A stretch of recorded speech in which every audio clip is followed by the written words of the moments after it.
খুব সুন্দর একটা পুকুর পাড়। পুকুর পাড়টা খুবই শান্ত স্বভাবের ছিল। পুকুর পাড়ে ঝোপের পাশেই বাস করত সুন্দর একটা হাঁস। হাঁসটির নাম ছিল হাসি। হাসি খুব শান্ত স্বভাবের ছিল, সারাদিন পুকুরের পাশেই থাকতো। একদিন সকালে হাসি খুব আনন্দের সাথে দেখতে পেল সে দুটি ডিম পেড়েছে। ডিম দুটো দেখে হাসির আনন্দ ধরে না। সে খুশিতে নাচতে নাচতে বলল, আহা, আমি মা হতে চলেছি। আর কয়েকদিন পরে আমার ছোট্ট ছোট্ট ছানাগুলো এই পৃথিবীতে আসবে। এরপর থেকে ডিমগুলোকে খুব যত্ন করতে লাগলো। খুব যত্ন সহকারে ডিমগুলো রাখতে শুরু করলো। কিন্তু হাসি খুব চিন্তায় পড়ে গেল। খাবার ফুরিয়ে যাচ্ছে, এখন আমি কি খেয়ে বাঁচবো? আর আমার ডিমগুলো কে দেখবে? এই খাবারগুলো তো সব মজুত করে রেখেছিলাম, তাও তো সব ফুরিয়ে গেল। আমাকে তো খাবারের সংগ্রহে যেতেই হবে, কিন্তু এই ডিমগুলো এখানে রেখে যাই কিভাবে? কেউ যদি আমার ডিমগুলো খেয়ে নেয়?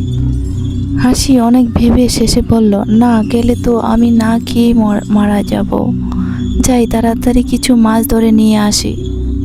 এই বলে ডিমগুলো বাসায় রেখে পুকুরের অন্য পাশে মাছ শিকার করতে চলে গেল। হাসি যেতে যেতে ভাবছে, যদি আমার ডিমগুলো আবার কেউ খেয়ে নেয়, তখন আমি কি করব? ঠিক সেই সময় জঙ্গলের ভেতরে দিয়ে ঘুরে বেড়াচ্ছিল এক দুরন্ত শিয়াল। তার নাম ছিল শিয়াল মামা। সে খুব চালাক আর লোভী ছিল। সুযোগ পেলেই অন্যের খাবার চুরি করে খেত। সেদিন তার খুব ক্ষুধা পেয়েছিল। ঘুরে ঘুরে শিকার পায়নি।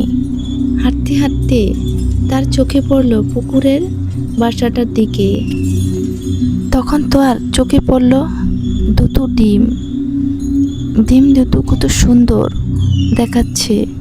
সে ভাবছে, এগুলোকে আমার আজ খেতে হবে। তারপর সে আস্তে আস্তে পুকুরের কাছে যাচ্ছিল। সে প্রথমে ভাবছিল আগে একটু জল পান করবে, কিন্তু না, তার তো ডিমগুলোর দিকেই নজর। সে ধীরে ধীরে এগিয়ে যাচ্ছে ডিমগুলোর কাছে। ডিমগুলো দেখতে খুবই সুন্দর ছিল, দেখি তার লোভ মানছিল না।